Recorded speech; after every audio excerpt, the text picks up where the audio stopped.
This is the fourth dead Marqueb in 3 days. How do I know this isn't a conspiracy on the part of your world to destroy my people? Everyone's looking for someone to blame. Millions die, and no one remembers the lessons we've learned.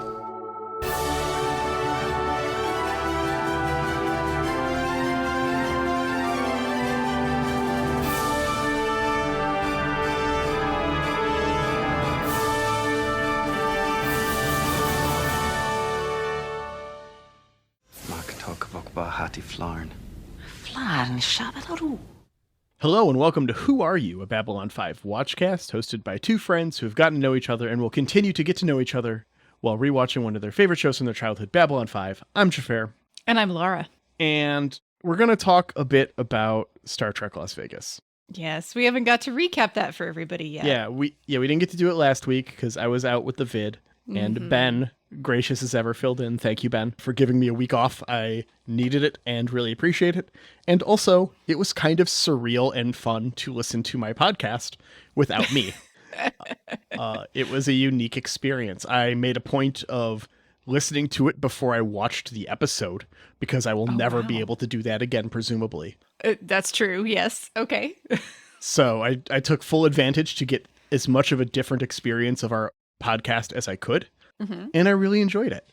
Oh, I'm glad you enjoy our podcast. Yeah, it was fun. It was a good listen, and it made me want to actually go watch the episode, which I was not super keen on because it's not like I resent anything, but I was just ill.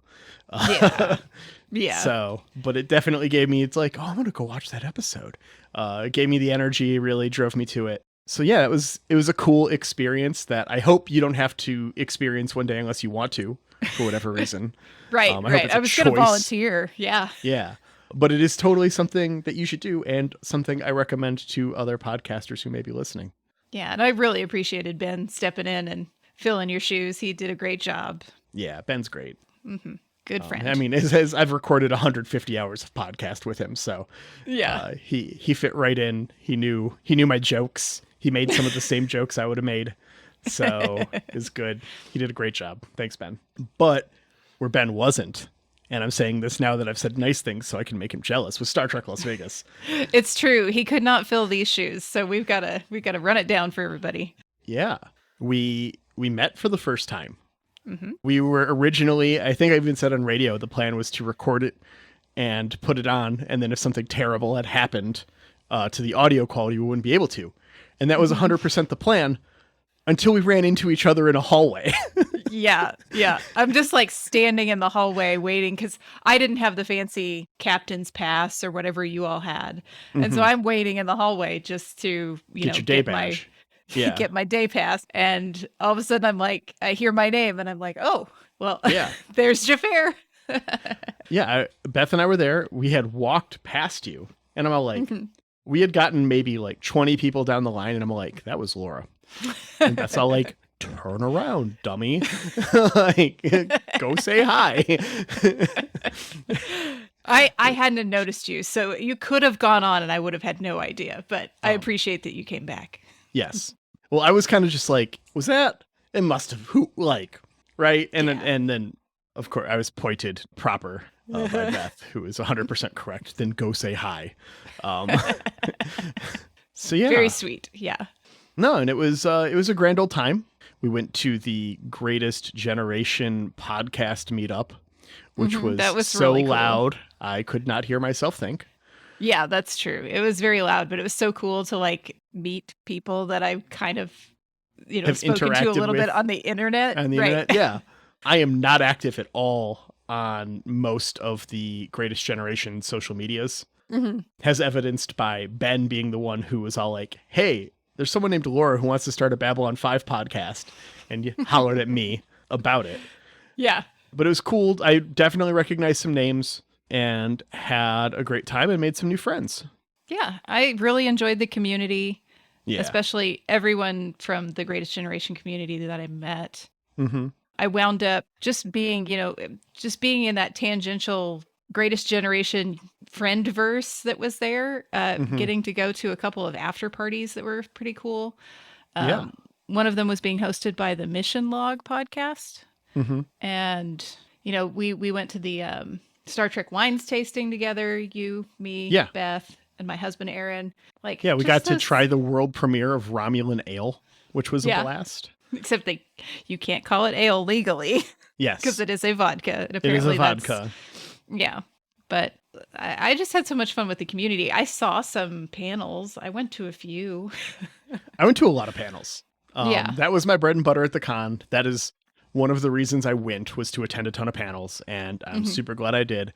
George Takei gave an excellent hour, just very somber. Obviously, a lot of it, Nichelle Nichols has just recently passed, so a lot of it was directed towards her. His hour was, someone had asked a question about Nichelle, I think, and then the rest of the 40 minutes was him talking about every cast member in the order of their passing and the impact they had on his life. Oh, that's very sweet. And just talking for like 20 minutes about Leonard Nimoy showing up at the first performance of Allegiance, like in a wheelchair because he was barely like he was so sick then, and just like how important everyone was and what a family they all were. And it was super heartwarming and super sad. I caught a little bit of Walter Koenig. Yeah. How was his? And his was good. It was just the whole time I sat there, I was feeling very trippy because every time I hear Walter Koenig speak in not the Russian accent, I hear Bester. And so Yeah. I was just sitting there watching old Bester speaking on stage. And that's all I could think about the whole time. Slowly messing with everyone's minds. Yeah. He had very nice things to say about Nichelle Nichols and talked about some of his experiences. He had a hard time hearing when people asked him questions, like a really hard time. But he was a real trooper about it. Like he would just have the person on stage with him, like say it in his ear so he could answer their question. And yeah, it's very sweet. Did you have any celebrity moments outside of panels? Like talking to celebrities or Or seeing celebrities? Like, I've got like 5 stories. Oh, yeah. I know some of yours. Yeah. Well, I almost ran into Anson Mount. Like, was not paying attention in the hallway. Like, I was on my phone. It was before Aaron had gotten there, so I wasn't really with anybody. And then there's these people just booking it down the hallway, and I dodged really quick, and I realized, oh, it's Anson Mountain, his handler. I think they were on the way to the Strange New Worlds panel, but I was not paying attention, so I almost got run over. Yeah. What about you? Well, the first like Thursday or Wednesday night or something it was, we ran into Terry Farrell outside of an elevator. Yeah. And I was completely starstruck. I was just like, I just couldn't form words. But she was super nice. Everyone was super nice. Did I tell you about Denise Crosby almost making me cry? No, tell me about that one. So we had a nice dinner at a steakhouse one night, and Denise Crosby was at the bar with, I'm guessing, her handler or a friend or something, and was just like drinking and shooting the shit, right? And so that's like, get your space, you have fun. Like, I've always been of the mind, like, if you run into a celebrity or something, and this has happened to me before in like my childhood. This is the example my dad said. I remember I was like 15 or 16 and we were at a hibachi place for my birthday, and at the table sat one of the Detroit Lions. It was like him, his wife, and then like me having my birthday there with them. And my dad was always just like, you just treat them, they're just a person. Everyone's a person. Just treat them like people, and don't acknowledge anything. Don't ask them for their autograph or something, And my dad was just like, at the end of dinner, shook his hand and was like, good luck this season. Aw. And that's it, just like an acknowledgement. And so I've always been of the mind, that's what you do, right? Like, you just let them be a person. They're existing. They don't owe you anything by being at this convention. Yeah, sure. And the amount every actor I ran into just put out. Denise Crosby saw a little girl in a uniform sitting at the table next to Beth and I, like a table over from us. And she waved. Denise Crosby came over and spent 10 minutes telling this little girl to live her dreams. She could do anything she wanted in her life. Talked to her about her favorite Star Trek, was all like, who's your favorite character? And she's like, Janeway. And she's like, oh, I love Catherine, all this stuff. And just goes on. It's like, oh, Kate's such a great person too, and all this stuff, and just like reinforced everything, and was just the most wholesome thing I was almost brought to tears by it at like my fancy, like I'm literally like eating a nice steak and drinking wine and almost crying while this is going on. It's adorable. It's so adorable. At one point, I held an elevator and Srock Lofton jumped in. And That's awesome. And he's just like going to his room, right? Like we're not going up to anywhere where there's stuff. We're going to the where you stay area. And he was just so nice. He was just like, there was someone in Kira cosplay and he's like, Major, good to see you and stuff. And like just did the whole thing and was super nice to everyone. And no one had even said anything to him, you know? And he just approached all of us and was super congenial and just super great to be around. Yeah, he seems like a nice dude. Yeah, he was super great.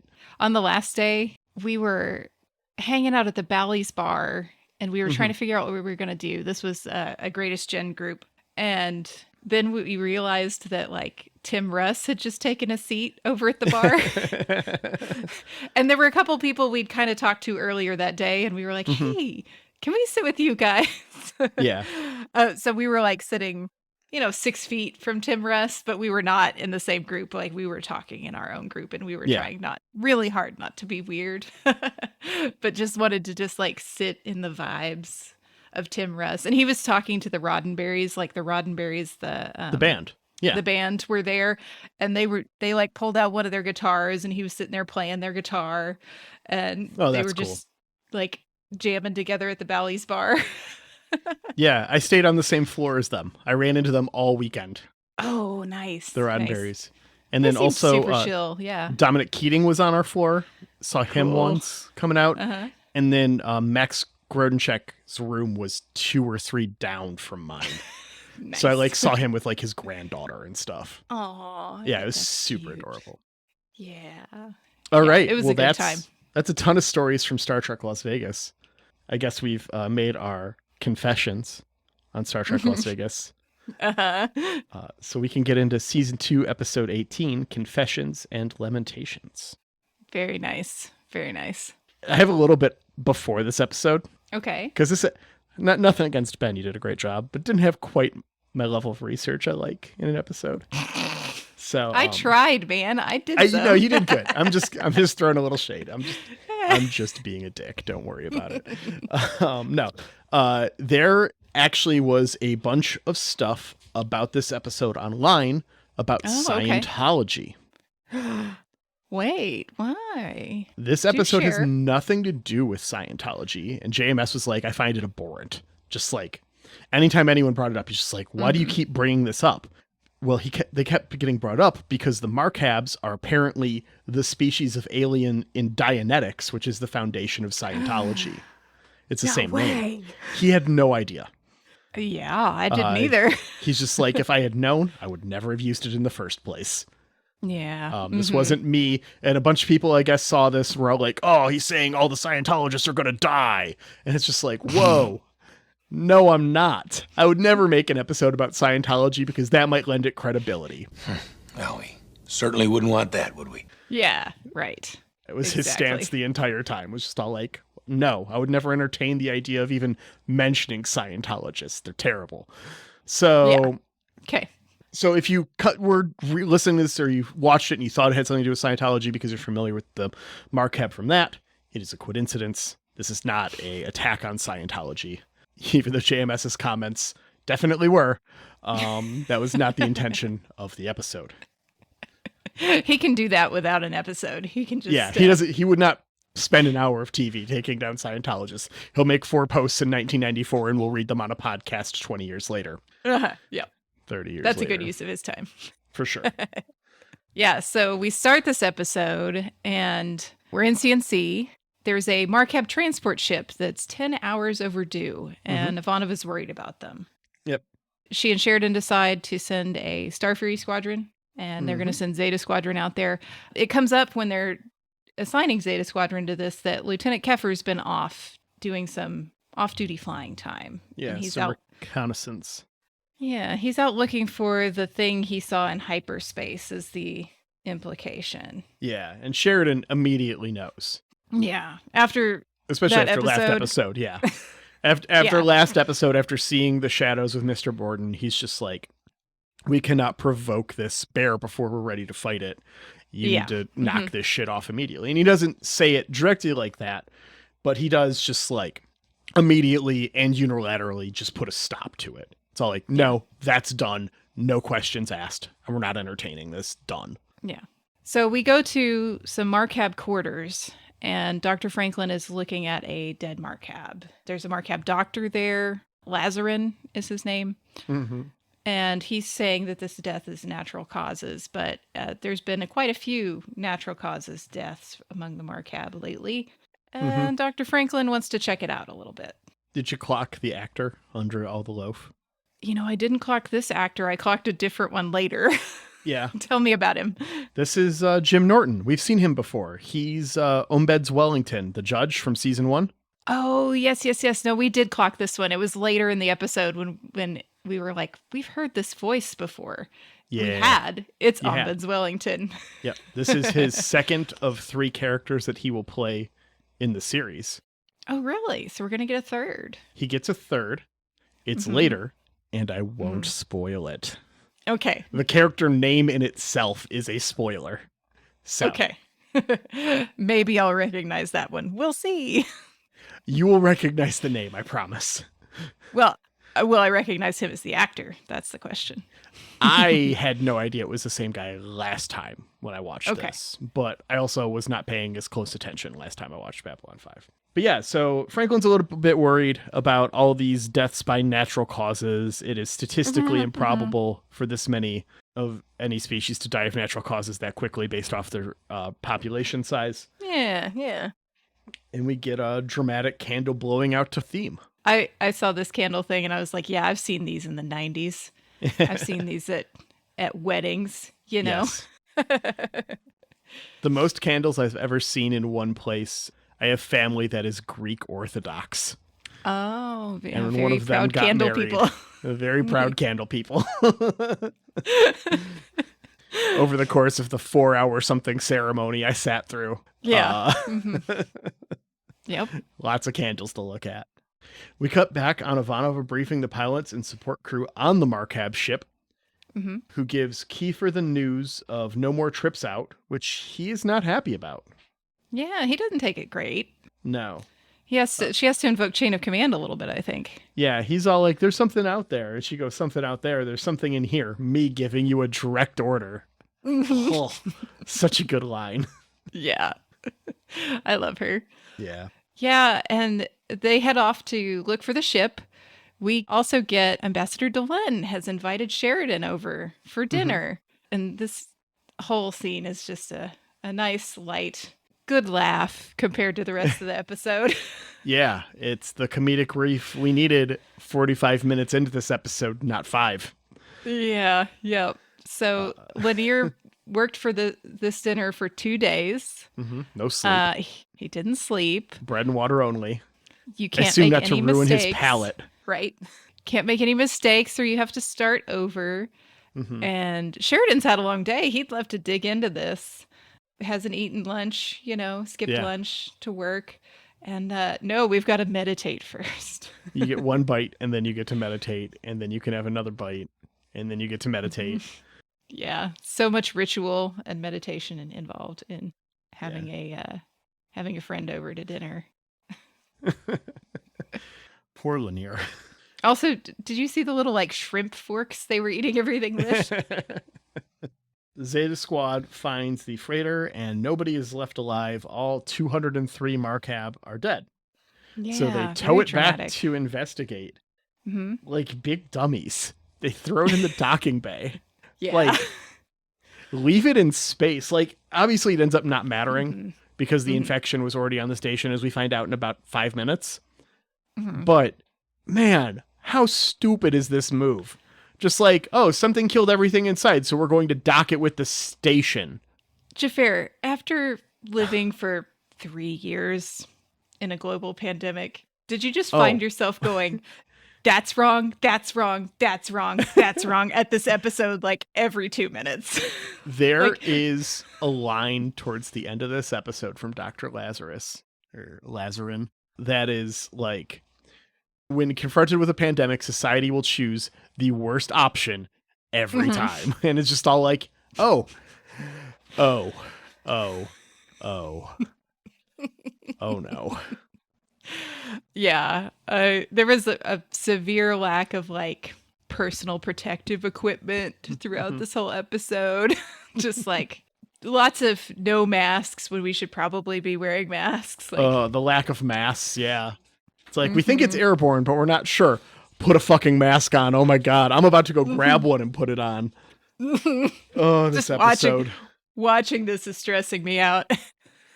Ugh. Yeah. Sheridan fell asleep at dinner. No, I wasn't. Luckily, it was after the ceremony had finished, so Linear didn't have to start over again. And he gets called down to Space TSA, where the Marcab doctor is preventing anyone from boarding since their group hasn't been called yet. Sit down, sir. Your pass says main cabin 3, not Diamond Club. Franklin shows up and calls bullshit. And it's just like, no, whatever happened there is what's happening on the station already. Yeah. How contagious is it? How terminal is it? And then we get 100% terminal, 100% contagious. Yeah. Anyone who touches it dies. It's just like, oh, cool. We get some backstory. They don't like to talk about it because it's considered divine retribution / punishment for sinning. Now, got to talk a little bit more about JMS's notes here. Okay. So AIDS is brought up once in a list of diseases by Dr. Franklin. This is 1994. The AIDS epidemic has destroyed, at this point, the gay community in the United States. Yeah, it seems like this episode is headed that direction, right? Like this is an AIDS allegory. 100%. It is not explicitly an AIDS allegory. Okay. JMS has a note here, which I'm just going to read word for word. Okay. Because I think it's worth his feelings about this directly are worth stating. Sure. Go for it. I will not defend the notion that the episode stated that all Americans felt that AIDS was a penalty from God, because I never said that, ever, in any manner, shape, or form. The problem is that some people are so caught up in the current situation that they lose all sense of perspective.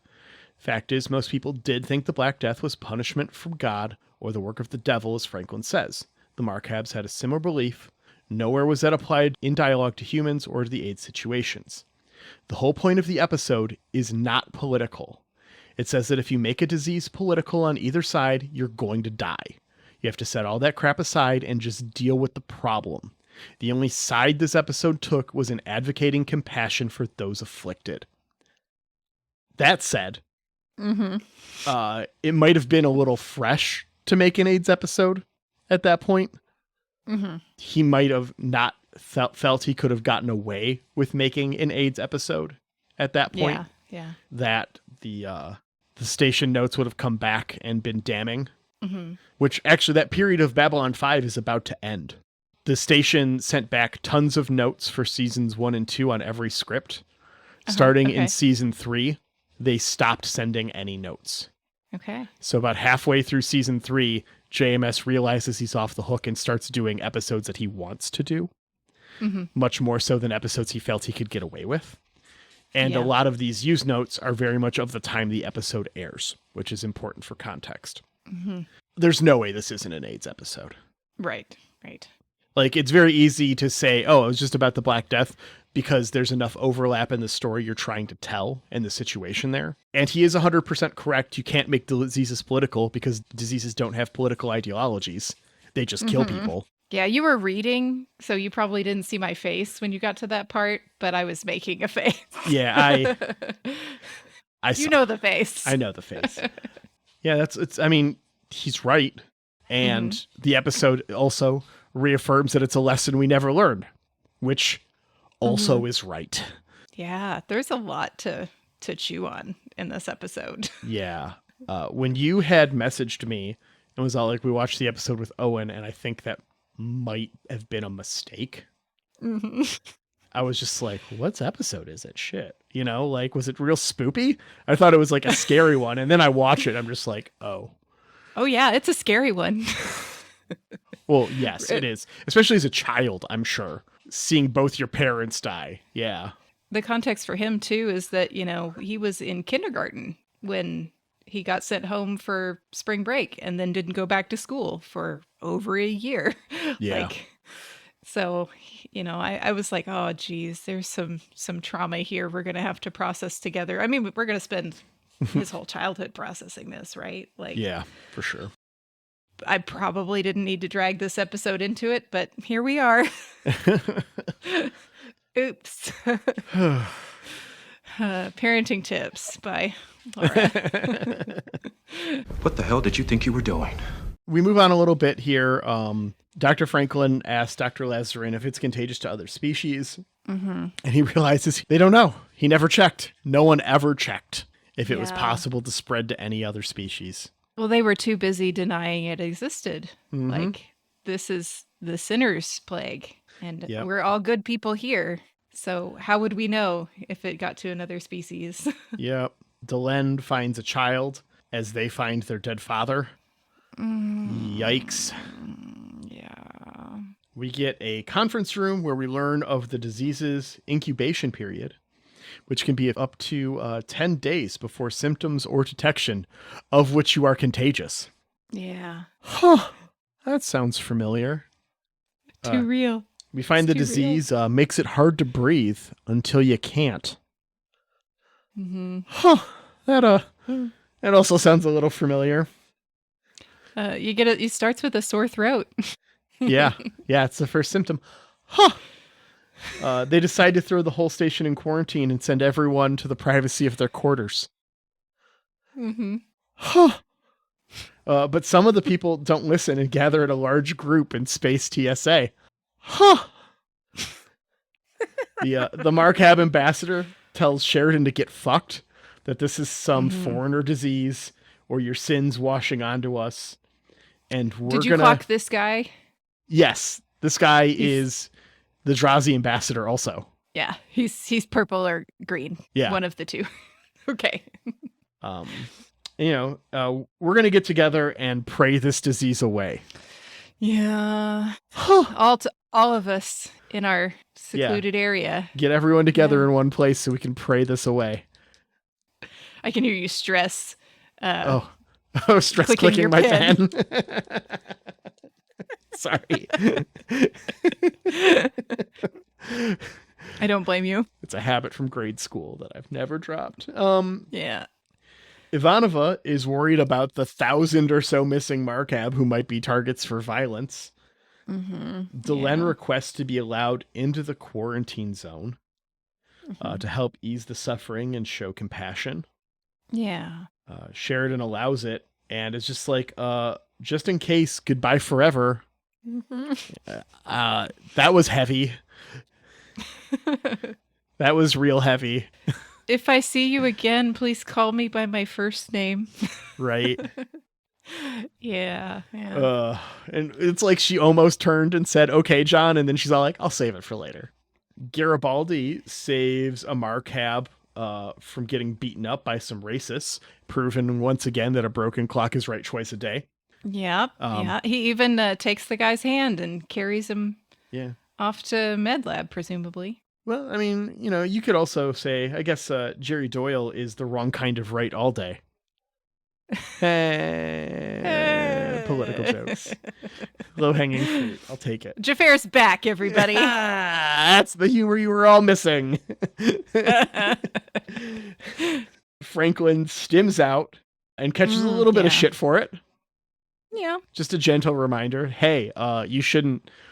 You've had 3. That's a ton, dude. Knock it off. He's don't go so hard on the meth. I gotta cure your diseases. I don't got time to sleep. And this is where he mentions Black Death, AIDS, and Chalmers syndrome, which I Googled and is a future disease. That's not a thing that exists currently. Yeah, I figured there's always, a couple of historical examples and then future disease in these lists, right? Yeah. Yeah, I did a little bit of Googling and I found a really, really sad story about a kid with a chronic illness whose name was Chalmer and he had another syndrome that was giving him 5 years to live. And don't Google it unless you want to cry is all I'm going to say. Don't Google Chalmers syndrome. Noted. He dives in on Black Death, further reinforcing JMS's notes from earlier. Mm-hmm. The discussion leads to the aforementioned how society treats to choose as the worst option for dealing with diseases. Huh. And then we find out Dr. Lazarin was sick the whole time. Dr. Franklin gets his chance to examine someone in the early stages and learn how the disease works at the cost of his friend dying. Yeah, that does seem like an important thing that should have been happening, all along when Yeah. Well, I mean, he's when this- inspected a number of the bodies, so he knows he's got it at this point. Mhm. He has to be aware. Yeah. In fact, I think that's why he reacts how he does when we get the little bit earlier on about it infecting other species, because he knows he's in the room with Dr. Franklin right then. Like, did I just get one of my friends sick? Am I a terrible Right. person? Should I have worn a fucking mask? The answer is yes. Yeah. Even when they're working on patients, there's not enough personal protective equipment at all. No. Like in this episode or the show in general, I think, but especially the episode. Yeah. So in the isolation zone, we cut over there and Delenn and Lanier have been trying to counsel and just minister to the all the people there. And the little girl who Delenn ran into, who saw her father dead in the hallway, basically, has also lost her mother now. Well, as in she Delenn. can't find. Right. Sorry. she cannot find her mother. She has not lost her mother yet. But This episode.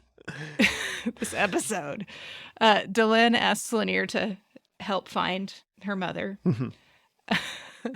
She Faith doesn't manages. know her mother's name. Yeah. It's like, what's her name? He's- Mommy. It's like, oh shit. Okay. Yeah. He's just got to go through 4,000 markabs to find mommy. It's no big deal. Yeah. We'll get there. Yeah. But this whole thing with Delenn and Lanier for me in this episode is so foundational for their characters. Like, Yes. it's so important. And every scene is very tender and sweet. Mm-hmm. And just, I don't know, especially when she's with the child. Yeah. It's really, really very powerful. We go back to MedLab, where Franklin gets told he needs to go take the Kobayashi Maru. Sometimes the test is not to find the answer, it's to see how you react when you realize there is no answer. Yeah. We find out that the disease did spread to that Pakmara. And Aaron brought up an excellent point here. I mean, the episode does answer it for us that, the Pakmara green cells and yellow cells and whatever, these things are similar in some way. And that's how the disease made the jump. But Aaron's going, aren't they the carrion eaters? Yes. Yes. Did this Pakmara probably eat a dead Markab? That was my assumption. It's a non-zero chance, right? I would say, given that the issue we've had with them a couple of times where they're like, well, we can't find the body. It's like, well, now we've got to pump all the Pakmara's stomachs. Yeah, because we don't hear about other Pakmara getting sick, really. You would Yes. think that would come up in the episode if it was that they got it from the airborne nature. There's Of not this a disease. lot of them, and they tend to be solitary, I think. I think we've Yeah. heard that about them. So we get a little bit about Franklin hitchhiking in his youth here as well, which is fun. Where he he's got a first bit met of this a Marquette history. Doctor. Yeah. Yeah. Yeah, they met 20-some years ago. How is he old enough to have met somebody 20-something years ago? Well, It's wild. Is Franklin like I 40? guess he's in his 40s, maybe. I Yeah, he assume- just looks so young to me. He might be his late 30s. It might have been like 10 years ago. Well, yeah, Yeah, especially yeah. after med school. It's probably closer to 10. Yeah. Because he was doing that during the Earth Mimbari War, Yes. was when he was hitchhiking around. Because that's when we see that later in one of the made-for-TV movies. Oh, okay. Him hitchhiking around. I don't think we see him go to Markham specifically, but that's like what he's doing during the war. And I don't remember if I've seen that movie, so we'll have to get there. Yeah.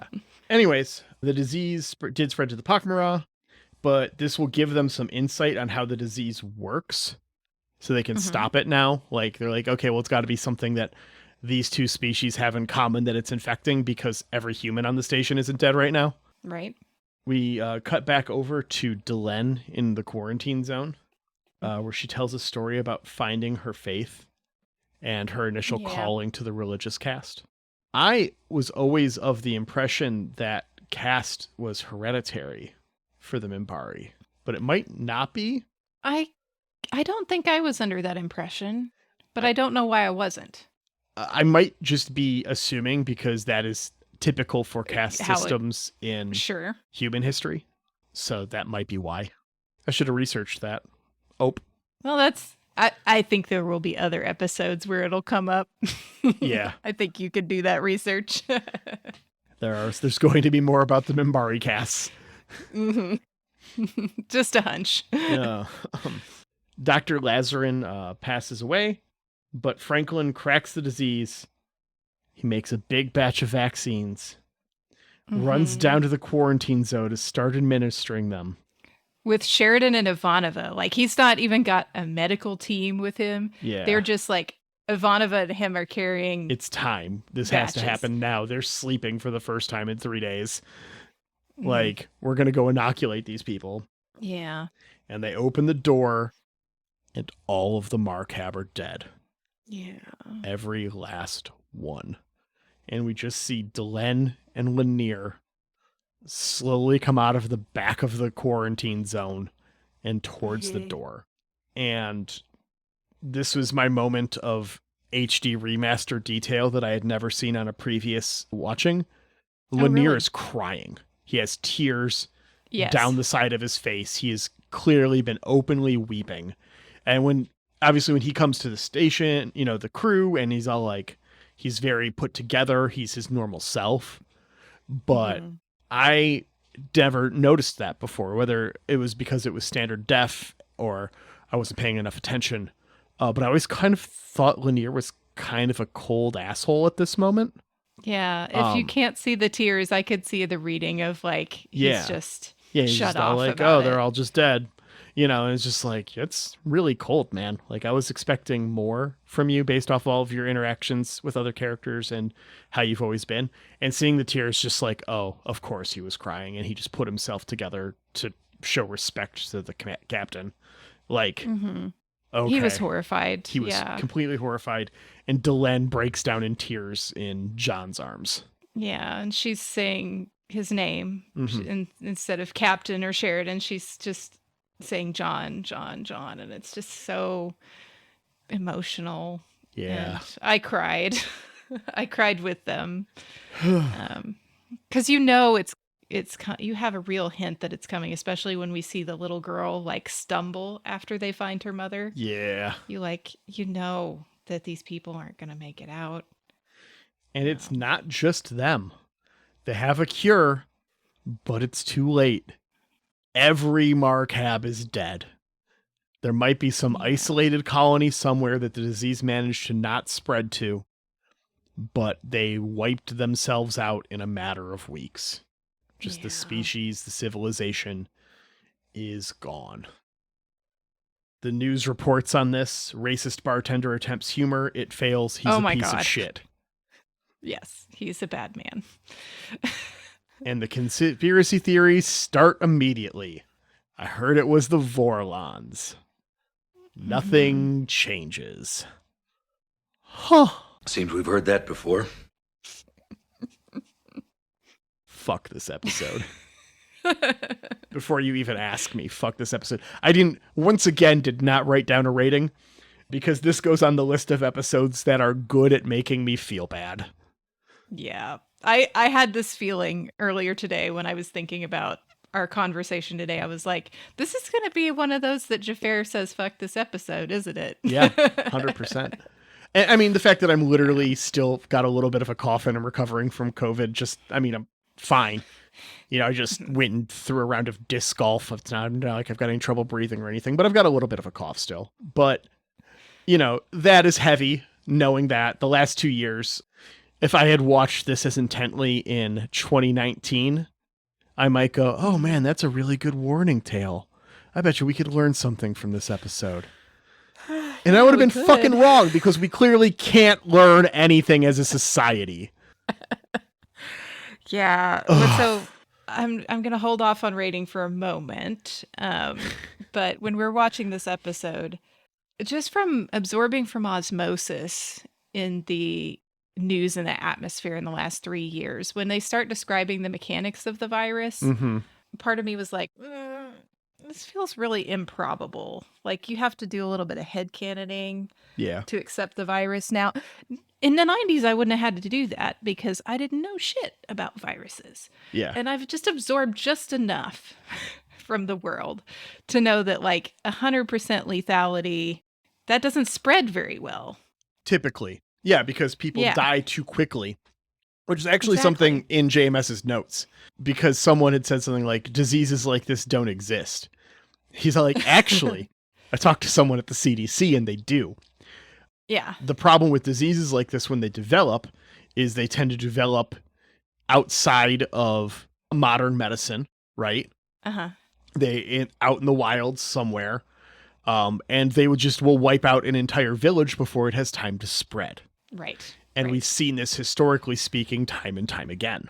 So I asked a friend of mine who's another Greatest Gen community member who happens to be a virologist about this, because I was like, it's not passing my little sniff test. Like, I obviously don't have a degree in that sort of thing. Yeah. But I was like, what do you think? Because this person actually watches Babylon 5 as well. So yay. Nice. He said, I feel like it's plausible, but the 100% lethality within 24 hours is really unlikely unless there's another carrier species. Like, Rats. Mosquitoes carry the West Nile. Yeah. Rats can carry the Black Plague. I headcanon around that a little bit. Like, maybe this is a shadow disease. Yeah. Like, I mean, I think that JMS certainly wants to, like, lead us there with that idea. Is this a weapon from somebody? Yeah. But that would make it pretty difficult to transmit. Everybody freaking out about it being airborne. Well, Babylon 5 air should be filtered with something. It should be going through UV or ozone or bleach or something when it's recycled. So, but he did say that this particular episode, plague episode, is more plausible than anything similar they've ever done on Star Trek. It passes his hurdles as an actual professional in the study of viruses better than any Star Trek cool similar episode. I guess a lot of the Star Trek ones, they always hop species, which would be very unlikely. Right. It's not easy for a disease to hop species necessarily. So the thing that I really think that this episode absolutely nails is everything social. The reactions of people around, we want to believe, or we did want to believe, that there wouldn't be such extremist religious, like, no, it couldn't possibly be. But I think we've all seen that there will always be those types out there that believe that righteousness will somehow save them from disease. I mean, it's happening again literally right now with monkeypox. Right. Monkeypox is mostly impacting the gay community in America, specifically gay men. Sound familiar? And even though we have a vaccine, we started with a vaccine. We've had a vaccine for years for monkeypox, and we have thousands of it in storage. We just aren't prioritizing its distribution or its availability to the point of negligence. Like, it is on purpose. And I don't even mean that in a conspiracy theory way. We're just not taking it seriously to the point where people should be held responsible. And it's a time and time again thing. And that's, the most heartbreaking part of this episode is that the social responses are so accurate to me. Like, is our episode title going to just be "Fuck this episode"? I'm not against that. You know it. Yeah, I'll pitch it. I'll pitch it to the editor. Yeah, see how he feels. Make sure it passes the sniff test. Gets past the network without notes. Okay. Yeah. I mean, if I have to throw a rating on this, because you know me, I do try to throw a rating on it. I give this one a 4 just because of how effective it is. It's like I said, it's very good at making me feel bad. That is its job, and it did its job very well. But fuck this episode. Yeah, I think that's very accurate and very warranted. So, how do you feel? You feel okay? Yeah, I feel fine. I'm okay. Like, both from the episode and recovering, I'm fine. Mm-hmm. Yeah, glad to have you back. Who's not fine are the Narn. As we find out in our next episode, Season 2, Episode 19, The Long Twilight Struggle. A final bloody battle determines the outcome of the Narn-Centauri conflict and signals an even greater threat to all civilization. Oof. I'm pretty sure the cover of my Season 2 episode guide is from this next episode. Oh, yes. I think it's that one. I'm not going to say what's on there on the off chance I'm wrong and it's spoilers, because it is spoilers. Yeah. But it sure looks like. I mean, we're running out of episodes Yeah. that shot could be from anyway. So yeah, we're coming up on the end of Season 2 here pretty quick. Mm-hmm.